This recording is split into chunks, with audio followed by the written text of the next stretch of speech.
Thanks, Tracy. Hello, everyone. Today we're going to be talking about the Sigstore project and how we leverage transparency logs for supply chain security and for key usage transparency. Quick bit about myself. I'm Hayden Blauzvern. I'm a software engineer and manager at Google. I'm on the open source security team, or GHOST, and where our focus is on making open source software more secure. I specifically work in supply chain security and even more precisely in code signing. All right, so what's the agenda for today? We'll start with a brief overview of what supply chain security is. We'll talk about Sigstore. We'll zoom into Rekor, which is Sigstore's transparency log. And then we'll talk a bit about some real-world learnings from our deployment of Rekor over the last few years, and then what's next for the project. So, what is supply chain security? Well, to start, let's first describe the software development life cycle, because supply chain security is concerned with securing each of these phases of software development and the transitions between them as well. Software is going to start as source, it'll ultimately be built, packaged, distributed, and then consumed by users. This diagram comes from the Salsa project. If you're not familiar with it, it's a framework for defining levels, where as you adopt more levels, you increasingly get more security guarantees. And this demonstrates that there are many different threats that can occur throughout the software development lifecycle. Just to call out a few, you could have compromise of a source repository. You could have a more sophisticated attack that compromises a build process, or you could have a package registry that either acts maliciously and serves malicious artifacts, or itself gets compromised. This chart comes from some research focused on measuring supply chain attacks, and the main takeaway here is that these attacks are on the rise. You might have heard of some of these before. We won't go through them, but I'll call out a few of the major incidents that happened over the last few years that have motivated a lot of the work in this field. We had the SolarWinds incident, where there was a compromise of source and binaries got distributed to a number of organizations and governments. Log4Shell, which was a remote code execution, not added maliciously. It was a bug in a code base, but the interesting thing there is it was a dependency in a lot of libraries, very, very low down the dependency graph, so people didn't know that they had this vulnerability. And most recently, there was the XZ incident, where there was a maintainer who went rogue, though it seems like it was more someone who was able to gain the trust of the community, become a trusted maintainer, then ultimately end up compromising a build and adding a backdoor into a utility. So how do we start mitigating these attacks? And ultimately, what this means is we need to have trusted artifacts. We need to be able to have a bunch of supply chain metadata that lets us know how an artifact was built, for example, with build provenance, what its dependencies are with the SBOMs, knowing if my artifact is free from reported vulnerabilities with vulnerability scans. Artifacts themselves need integrity and authenticity. And the solution, of course, is signatures.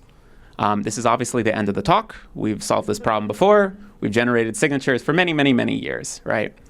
Well, I think a key point here is that as enterprises, as organizations, as security-conscious people, we know how to generate signatures. But this is not true for open source developers who very frequently don't know about security or simply just don't care about security.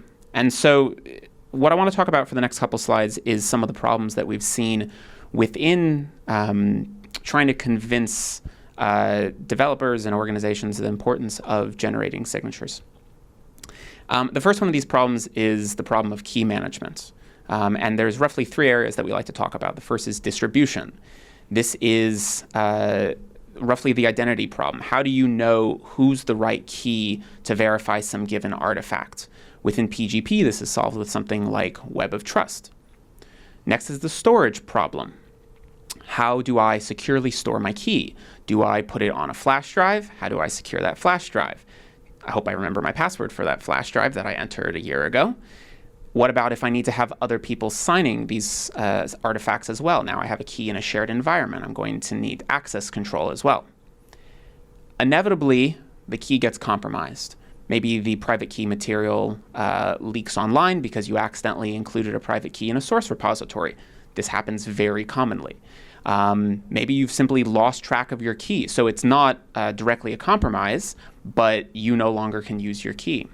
Now you need to revoke this key, and ultimately you're back now to this problem of distribution. How do you tell people, I need to go update my key? So this is one of the many problems that we have found with signing within open source. Another one of them is user experience.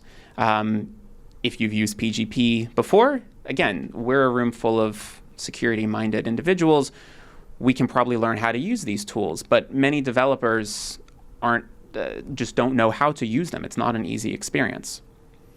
Another challenge is the distribution of signatures alongside artifacts.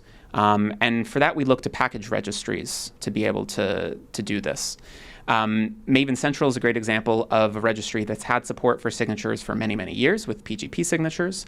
PyPI is another example of such, though PyPI is a really great example because there was some recent research that was done that showed that most artifacts in PyPI aren't signed, and those that are, many of the signatures aren't actually verifiable. For example, some of the keys weren't uploaded to webs of trust. And again, I'll stress this last point, right, that in many cases, developers don't care about generating signatures. And I think an important point here is they shouldn't have to care. That's kind of the North Star, I think, for many security projects. It's that we can do this silently, that we can add security into a system without users ever having to think about this process. And where does that bring us? Well, this brings us to Sigstore. So we'll spend a little bit of time diving into Sigstore, and then we'll dive a bit more into the transparency part of it. So Sigstore is a convergence of a lot of different standards. You might see many of these and go, well, these have existed for many years. Yeah, and that's what has led us to make Sigstore a very mature product very quickly, because we're built on top of many mature standards. To dive into a few of these, OpenID Connect is one example where we leverage identities instead of keys. And we'll talk a bit more about this process, but roughly, one of the goals of Sigstore was removing the need to manage keys. So instead of managing keys, you're going to manage an identity, one which you likely already have. Or you can also leverage identities that come from workload identities, like service accounts. How do we associate these identities with keys? Well, we do that with public key infrastructure.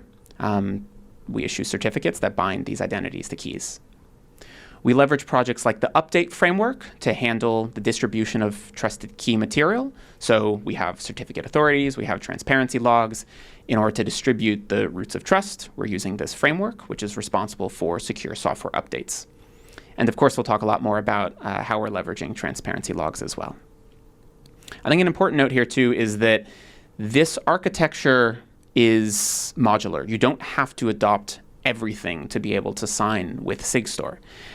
If you choose to manage keys yourself, you're an enterprise or you're a user who is able to manage keys and distribute them, you don't need the identity portion. You don't need OpenID Connect or public key infrastructure, but you can still leverage the transparency logs to have key usage transparency.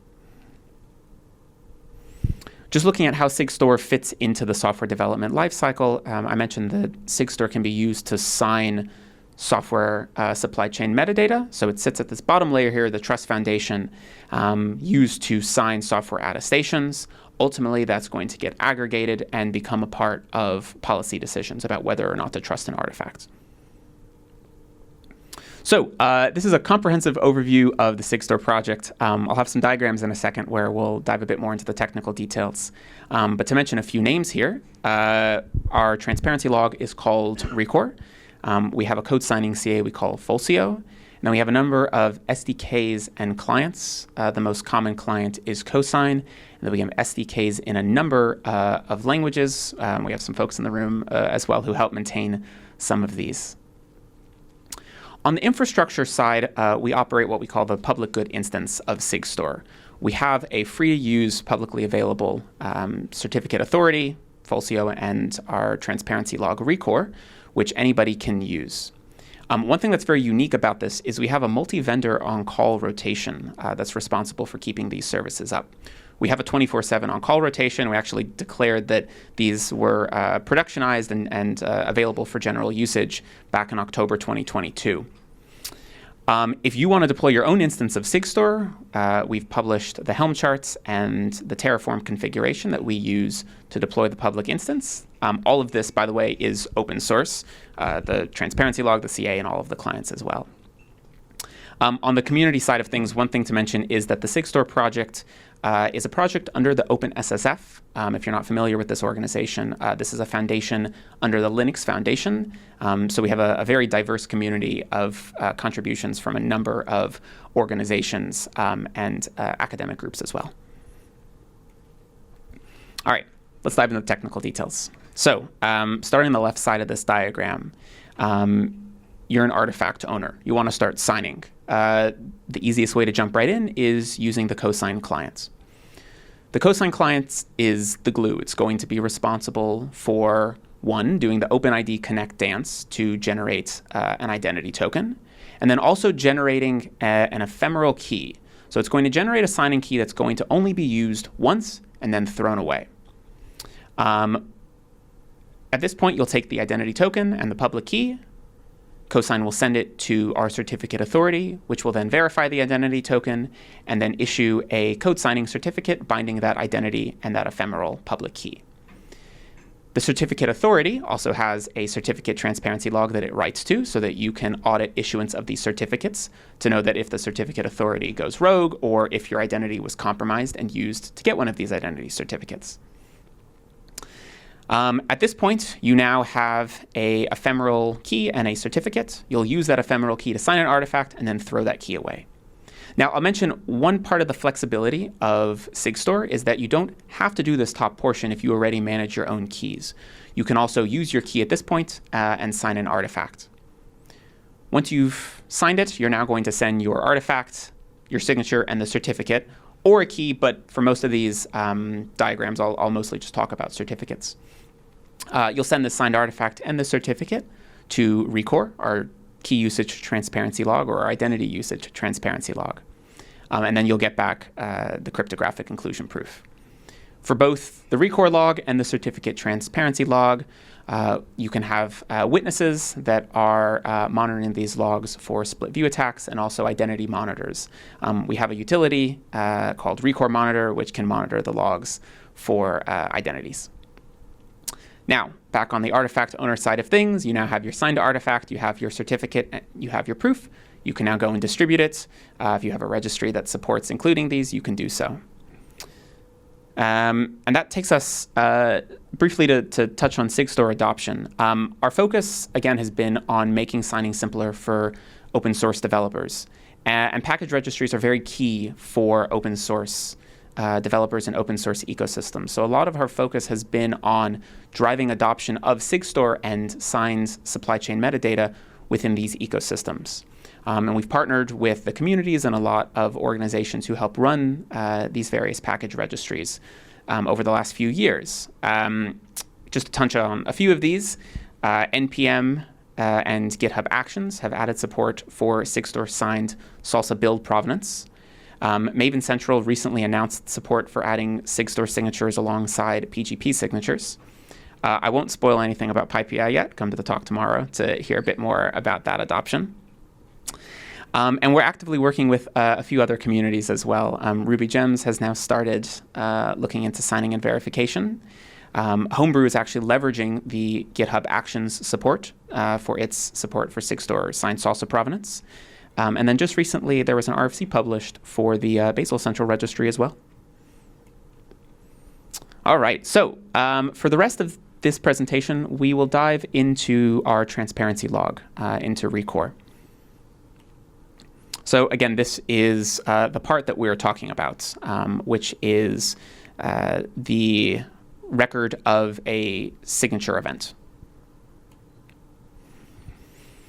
So on the request side of things, when you want to upload an artifact to Recor, you're going to send the artifact hash, a signature, and a verifier.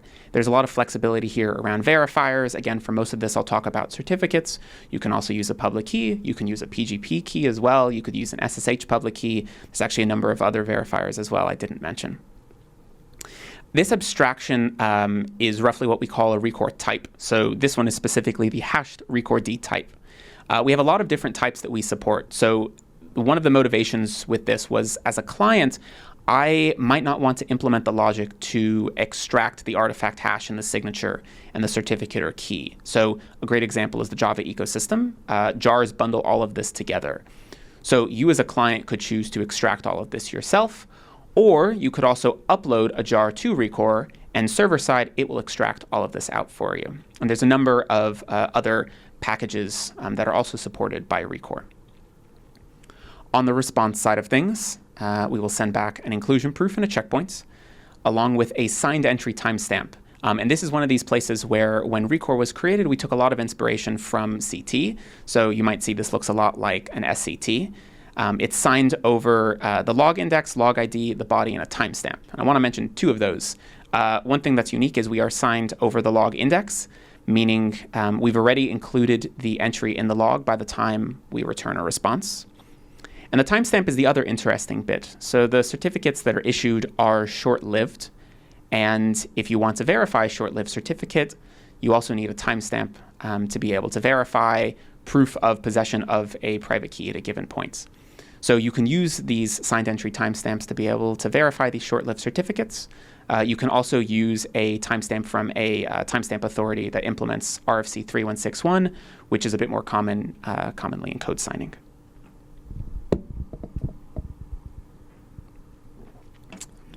So diving a bit more into the architecture of Rekor.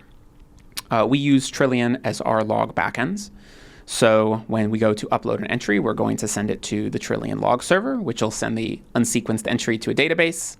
The Trillion log signer will periodically pick up those unsequenced entries and then sequence them. Rekor itself is going to poll until this entry has been sequenced. Roughly, this is on the order of milliseconds. So clients have an expectation of entries being returned very quickly. Rekor also has a search index. So if you have a partial entry, for example, just an email or a subject of an attestation, you're able to look up in this search index the entry. Now, one thing to note here is that the search index is not verifiable, whereas the log is verifiable. It's returning proofs. This is one thing we'll talk a little bit about in a minute, but this is one of the learnings that we had from Rekor, that it somewhat muddies the message when we talk about what is the purpose of the log if you have both data that is verifiable and unverifiable. So getting straight into the real-world learnings here, and just to kind of contextualize this. So we've been running Rekor at scale for about 2 years now. It's been implemented, I guess it was end of 2020, I think, is when it was first discussed, and then a lot of implementation happened in 2021. We'll focus on API design and deployment learnings from this. All of these, of course, come from our work within Rekor, but I do think they're generally applicable to any adoption of transparency for an ecosystem. So these are things to think about either as someone who is designing a schema for a log integration, or as you're adopting logs or deploying them as well. So let's first talk about API design. So I mentioned this earlier. There's a balance of implementation client-side versus server-side. So again, if you have complex structures that hold signatures and artifacts, do you as a client want to re-implement this across a number of different languages, which also becomes complex because, again, to call out jars, most libraries are just written in Java. So if I want to write a client in Python or in Go, now I'm going to need to also handle this logic. What this has led to is a more complex API. And so when it comes to, for example, fuzzing the API, it just means that there's a lot more surface.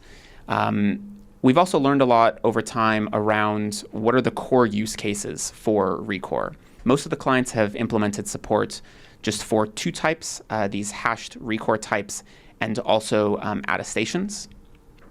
And that seems to have been good enough for most ecosystems, that most ecosystems were fine doing this client-side parsing and not necessarily needing the server-side canonicalization.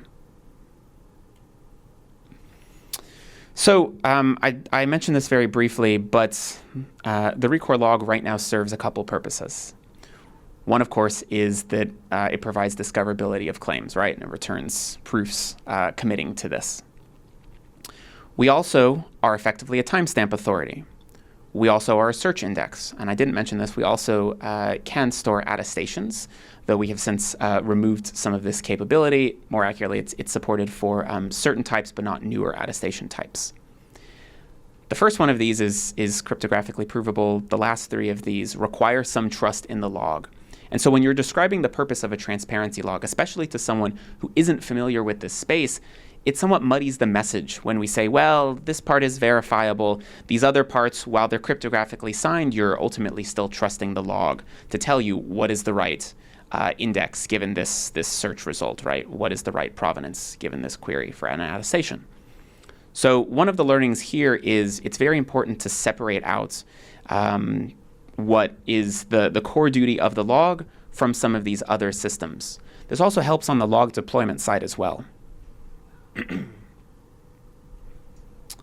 So for those of us in the room who are very familiar with transparency logs, this point might sound obvious, but for those writing clients for the first time, it's not, which is if you provide a way to query a system online, many users will simply rely on that. So what we saw from early adoption of Sigstore was many were not saving the proofs that came back from the log, meaning that verification did not become an offline process. It was an online process where you needed to have the log online, which has privacy implications, which has implications for log deployers needing high availability for their logs. The solution from this sounds simple, just save the proof, but there is a little bit more complexity in the data structures. Ideally, we have a way to bind signatures and proofs and verifiers together in a standard specification. And also, of course, we still need the distribution of this. That's another reason why we saw a lot of clients not deal with the storage of these, that they simply relied on Rekor as a storage of a signing event. And the last thing to touch on is the need for redaction. If you're signing just with keys, this is not immediately a problem because you're uploading keys to a log, which are just keys, right? There's no risk of additional content. Because of the flexibility of certificates of X509, there's a risk of additional content winding up in the log. And this is an area we've been thinking a lot about, how to balance the need to still be able to monitor the system. You can't just hash a certificate because somebody's going to be looking for specific claims within a certificate, but still being able to redact this content and make it such that we don't have unexpected content that winds up in the log. So let's touch a little bit on some of the deployment learnings now.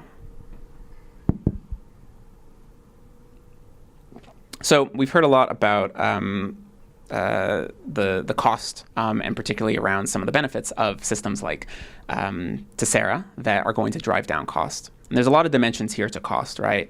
There's the storage cost of simply storing the data.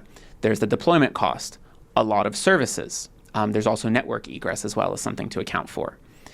There's another cost that's worth considering here, which is running a productionized service. There is the cost of SREs to keep the service online as well. And this is one of the things that makes us really excited about tile-based logs, about the Tessera project, that the goal is drive down cost and make it much simpler to maintain. I think this is one of the things as well with the Sunlight project that talked about the goal is you need one individual, sometimes not even one individual, less than one individual, to be able to maintain these logs. Another point as well, again, is around having many components to be able to operate the system. You have the front end for the log. With our current deployment, we have Trillion, the log server, the log signer. We have a database. We have attestation storage. We have the search index. As a private deployer, you don't necessarily want to bring all of these components in. So making this more modular, easier to operate is one of our key learnings here. One of the early decisions made with Rekor was to not deal with batch processing and to make it an expectation for clients that there would be an immediate response. And one of the learnings here was under high amounts of traffic, this becomes an issue because you aren't able to back off and batch entries. One of the other side effects of this is around witnessing. because we are very quickly adding in entries, and entries are frequently coming into Recore, our checkpoints are updating so frequently such that there's a very, very low probability that two independent witnesses are able to see the same checkpoint, which means if you want to have a quorum of witnesses, it's very hard to do. And another point here is around sharding. So within certificate transparency, roughly the way that new logs are spun up is every year a new log is created and that log is distributed on a log list. Because we saw a lot of clients making online queries early on, we chose to abstract away shards, creating effectively two indices. You have a global index, which is an index over all of the shards, and an index per shard. One of the learnings here is that as a client, this is a bit confusing. You don't know which index you should be working with, which index is necessary for verifying the inclusion proof versus doing lookups in the log. One of the other key takeaways is that online queries really only need to be for witnesses verifying consistency proofs and verifiers verifying the claims within a log. Done right, we should have strong offline proofs such that nobody needs to be looking up in the log. So you don't need to have this global index, this abstraction layer over all your different shards. All right, so that's been a lot of the things that we've learned from having this deployment. The rest of this we'll talk about where we go from here. And a lot of this is going to be a part of a V2 iteration for Recore. So the first is we want to move towards tile-based logging. And for this, we're starting to already experiment with Trillion Tessera. Again, the goal is driving down cost, making this simpler to maintain. This is very, very exciting. As I mentioned, we are a community-run project. This is under the OpenSSF. And so making our lives easier as on-call, as SREs for this community-run service will be great. And we also are very excited that for those who have private deployments, to also gain these benefits as well. Stronger offline proofs. We want to be bringing together proofs and checkpoints and very key witness co-signatures. Once we have this quorum of co-signatures stapled together, we get offline proofs that demonstrate not only inclusion within a log, but also independent verification of the consistency of the log as well. And again, building this in from the start is going to make it a lot easier, as we won't need to later go back to different ecosystems and go, well, now you need to strengthen your proofs as well. If we're returning this on requests, if this is synchronous, again, we're going to be able to have these strong offline proofs. We want to enable batching. And this is a balance between very quick responses to clients, but also enabling witnessing and being able to handle high volumes of traffic. Our goal is it's not O of milliseconds, it becomes O of seconds. We don't have to go to O of minutes. And a lot of this is going to be experimentation and just seeing how this works in a real world deployment using, again, I won't spoil too much, but we'll talk a lot more about witnessing later, just starting to test some of this out. We'd also like to simplify the API, centralizing around the key types that we have found to be necessary in order to record signature events, and also simplify the number of verifiers, primarily focusing around public keys and certificates. Again, we can expand this over time if we see a need for more server-side canonicalization over client-side verification, or sorry, canonicalization. And the last point here is, again, very, very applicable to every ecosystem, which is the need for more logs. Right now, we have this one community-operated log. We'd simply like more logs. We want more log operators. For each log operator, we want to ideally have more logs that they run for redundancy.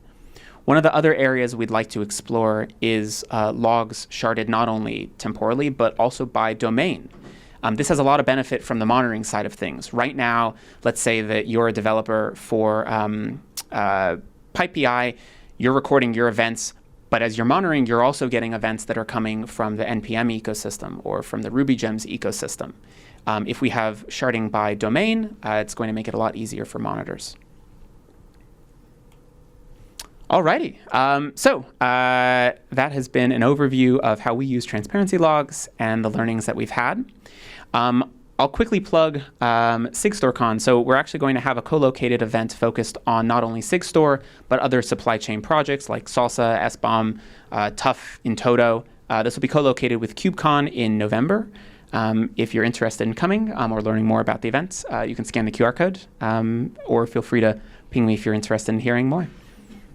Alrighty, thank you very much.